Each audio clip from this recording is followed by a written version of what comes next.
From the charming, beautiful styles to the emotional and dark designs. How did we get the anime look that we all know and love? What and who influenced this specific style? Welcome, new viewers, or welcome back to my loyal subscribers. My name is Mary Bell. In this video, I'm going to be diving into the history of the anime style we all know and love. Don't forget to like, comment, and subscribe. Get comfy, grab a snack, grab a beverage of your choice.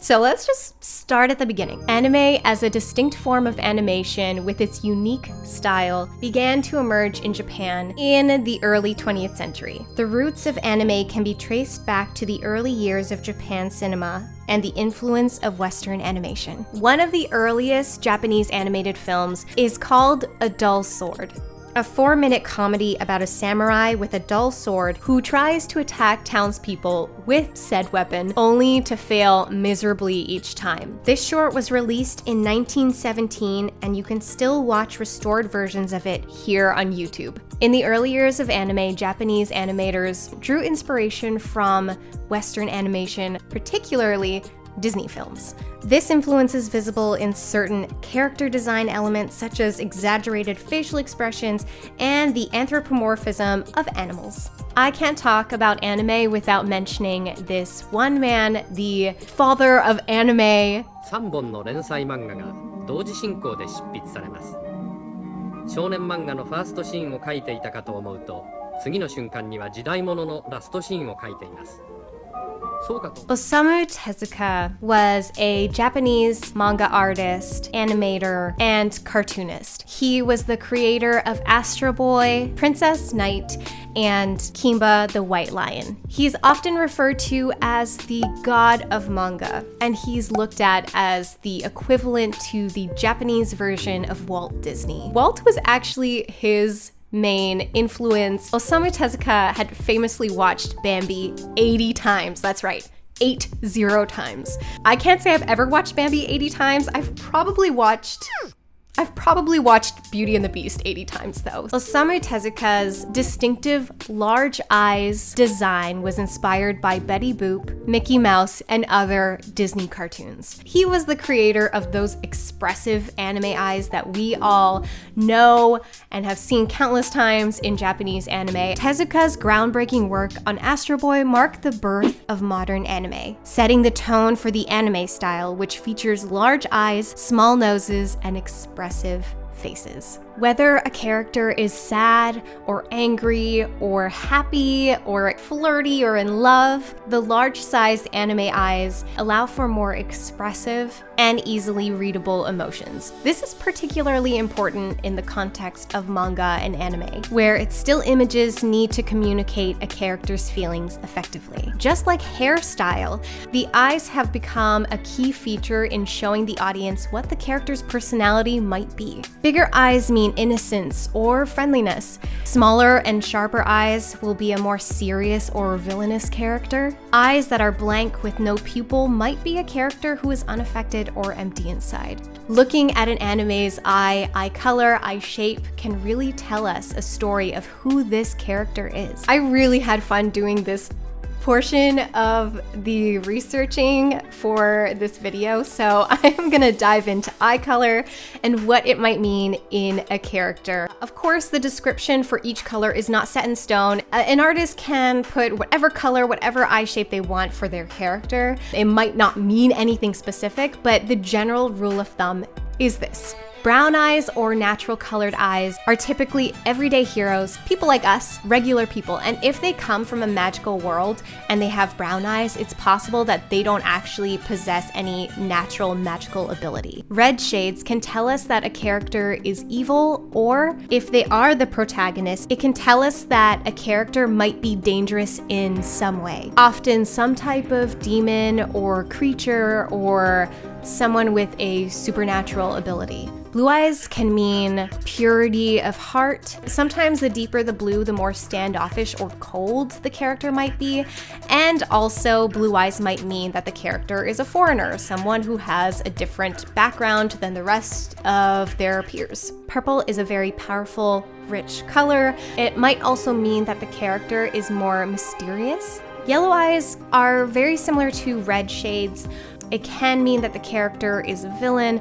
However, it could also mean that the character is either cat-like or fox-like, either in their personality or they are a cat demon or fox demon. Green eyes often reflect a character that is youthful. It can reflect growth and energy. Green-eyed characters might lean towards a quiet sense of strength. Another thing I wanted to talk about with eyes is heterochromia. Those are characters and people that have two different colored eyes. There is no real explanation as to why a character might have this, but sometimes it might mean that the artist is trying to convey that the character has something unique or special about them. The same can be said with any markings in the eyes, like certain symbols or like stars, that could also mean something similar. Now, I can't talk about influences on anime and the anime look without mentioning one particular person, which is a Swedish actor from the 1970s. I have a Swede on hand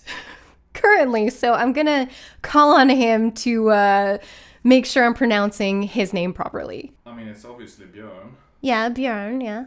Andresen, we say Andre like Andrea. Bjorn Andresen. Andresen. Yeah, Andresen. Bjorn Andresen. Andresen. Yeah. Andresen. Close enough. Close enough, yeah. Bjorn was a Swedish actor who gained widespread attention in the early 1970s when he was a teenager for the role in the film Death in Venice. At the time, Bjorn's youthful and androgynous appearance captured his audience. His striking features, characterized by delicate facial expressions, became an influential aesthetic that resonated globally. His popularity in the 70s earned him the nickname the most beautiful boy in the world. During this period, Japan in particular found inspiration in Bjorn's look. In the realm of Japanese manga, the term bishonen, which translates to beautiful boy, started to rise in popularity in the 1970s. Bishonen refers to characters, often young male, who possess androgynous and aesthetically pleasing features. There are many manga artists in that time that took inspiration from Bjorn's look. Ryoko Ikeda, a Japanese manga artist and singer, based the appearance of her character Oscar in her manga The Rose of Versailles on Bjorn's look. やっぱり少女漫画っていうのはやっぱり顔の美しさが命だと思うんですね。映画が初めて世に出た時にはもう彼の場合は本当にそのままビョルンをモデルに。While specific characters may not be explicitly based on Bjorn's look, you can still see his influence on many different anime characters of recent times. Like I mentioned earlier, hair is another really important trait that helps tell the audience what the character's personality is going to be. When we think of anime, a lot of us will probably think of hair. Whether it's big hair, whether it's flowy hair, whether it's no hair, we think of anime hair. Honestly, when I dyed my hair a bunch of different colors, a lot of my influences, my inspiration, was based off of anime. As technological advancements started happening in the animation industry and the rise of magical girl, bishoujo, bishonen anime, we started to see more of an incorporation of different hair colors in anime. Just like the eye color, you can tell a lot about a character just based on their hair color and hair style. I had so much fun researching hair. This was my jam. I love this part. Just like I mentioned with eye color, hair color, ooh, I'm okay. Characters can have any hair color or style that the character designer, the artist, chooses. It may not necessarily mean anything, but there are specific hair colors that do have a specific meaning. So whether a hair color in anime is a solid color, they have an ombre effect, or multiple colors, Let's talk about these colors and what they might signify for a character. Black hair. Often associated with protagonists, serious characters, stoic characters, traditional or more reserved personalities like L from Death Note, Yoichi Isagi from Blue Lock, and Levi Ackerman from Attack on Titan. Background characters may also have black or even brown hair, just to make them not stand out as much. Speaking of brown hair tends to be characters that are portrayed as friendlier, that are more approachable, and that are normal, like Sailor Jupiter, Toru Honda from Fruits Basket, and Tai from Digimon. Blonde hair will usually be on cheerful and outgoing personalities. With the notion of blondes do have more fun, they can also be a bit more ditzy. Characters like Usagi from Sailor Moon, or sometimes they represent a foreigner like Laurent in The Great Pretender, or someone with a maybe mixed background like Tamaki from Ouran High School Host Club. Red/ginger hair is linked to passionate, fiery, strong-willed, or hot-headed characters. Characters like Urza Scarlet from Fairy Tail, Misty from Pokemon, or Kyo from Fruits Basket. Pink hair is frequently found in magical girl anime, but can be in any anime really. It's a very popular hair color. It's found in characters that are usually cute or have like a bubbly, happy personality. Pink hair is often associated to characters that are innocent or sweet, like Anya from Spy Family, Chika Fujiwara from Kaguya-sama Love is War. Sometimes the darker the pink, the more it leans towards the fiery side, so we're talking someone who is more driven, like Chigiri from Blue Lock, or they could also be fiery and driven, can be a very complex, interesting, fun character, like Hisoka from Hunter x Hunter. Blue hair is associated with characters who are calm, intelligent, softer in nature, can be a bit more mysterious. Sailor Mercury comes to mind, Miki Kaoru from Revolutionary Girl Utena, or Hinata from Naruto. Purple hair is often associated with characters that are mysterious. They may come from wealth or nobility, like Sinbad, or they could be from an elite group, like Shinobu Kocho from Demon Slayer. Green hair is associated with characters who are elegant and unique. They could have a connection to nature. Sailor Neptune and Ibara Shiozaki from My Hero Academia. White or silver hair. This one is probably one of my favorites. These characters tend to be wise, or they have a very natural, powerful, magical ability. Someone like Sesshomaru from Inuyasha, Killua from Hunter x Hunter. White hair and silver hair can represent purity, a peaceful nature, like Elizabeth from Seven Deadly Sins.